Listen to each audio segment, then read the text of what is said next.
Senator Grassley grills Clapper and Sally Yates on unmasking of Trump officials. Both refuse to provide details.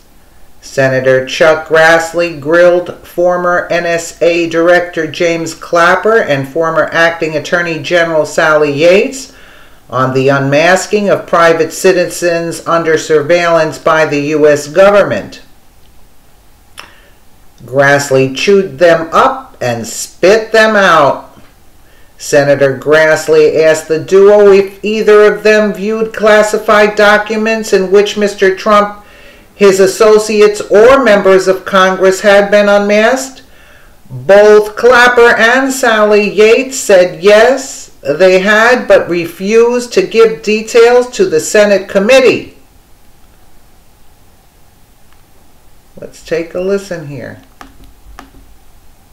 Question 2, did either of you ever review classified documents in which Mr. Trump, his associates, or members of Congress had been unmasked? Oh, yes. You have. Can you give us details here in this? No, I can't. Ms. Yates, have you? Yes, I have, and no, I can't give you details. Okay. Did either of you ever share information about unmasked Trump associates or members of Congress with anyone else?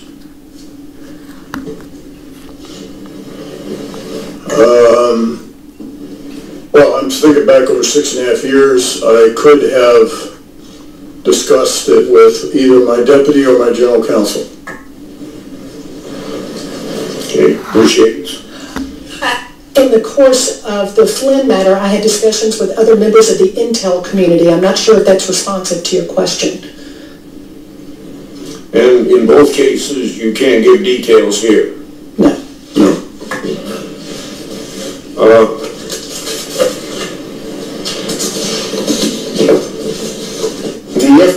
The FBI notified the Democratic National Committee of the Russians' intrusion into their systems in August of 2015.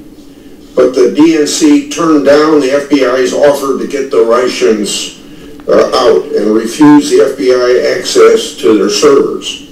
Instead, it eventually hired a private firm in the spring of 2016. WikiLeaks began releasing the hacked DNC emails last July. It took roughly 27,000 of the 27,500 DNC emails it released were emails sent after the FBI notified the DNC of the breach. Mr. Clapper, would you agree that one of the lessons of this episode is that people should cooperate with the FBI when notified of foreign hacks instead of stonewalling? Yes, sir. I generally think that's a very good idea. Mr. Clapper, you said the Russians did not release any negative information on Republican candidates. I believe that that's not quite right. On June the 15th, 2016, Lucifer 2.0 released to Gawker and the Smoking Gun more than 200 pages of the DNC's opposition research on Mr. Trump's, hundreds of pages of what I would call dirt. This happened just 2 days after the Wall Street Journal published a plan for Republican convention delegates to revolt to prevent Mr. Trump from securing the nomination. Why wasn't the Russian release of harmful information about Mr. Trump addressed in the Russia report, and was this even evaluated during the review?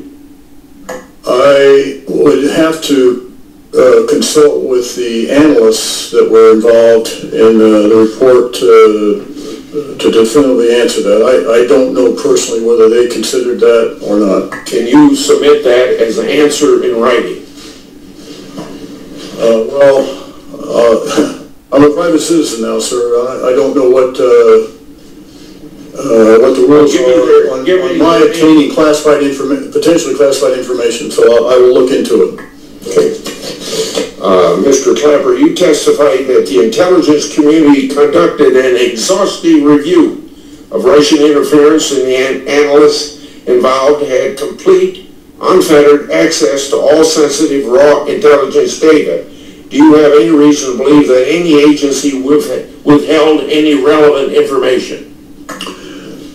I don't believe so, with one potential caveat, which is that there is the possibility, again, acknowledging this role that the FBI plays in straddling both intelligence and law enforcement, that for whatever reason they may have chosen to withhold investigatory sensitive information from the report. I don't know that to be a fact. I was not apprised of that. I'm just suggesting that as a possibility. Okay, my time's up. Well, there you have it. There you have it.